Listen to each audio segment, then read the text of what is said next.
Mga kapatid, ang humiliya po ngayong araw ng Sabado pong ito ay hango po sa babasahin kong ito. Mateo, Kapitulo 16, versikulo 13 hanggang 19. Ang pahayag ni Pedro tungkol kay Jesus. Nang dumating si Jesus sa bayan ng Cesarea ng Pilipos, tinanong niya ang kanyang mga alagad, ano ang sinasabi ng mga tao patungkol sa anak ng tao?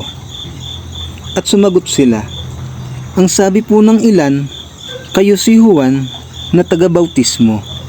Sabi po naman ng iba, kayo si Elias.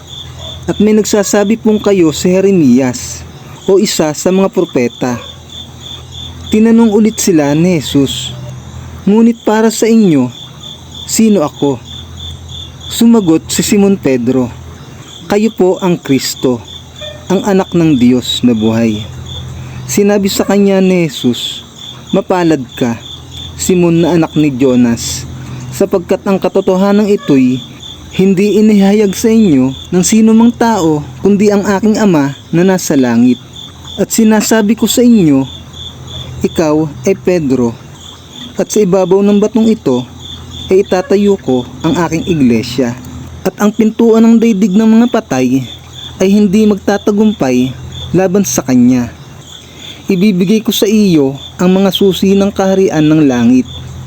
Ang ipagbawal mo sa lupa ay ipagbabawal sa langit, at ang ipahintulot mo sa lupa ay ipahintulot din sa langit.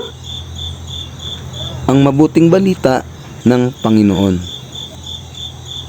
Pinupuri ka namin, Panginoong Hesukristo.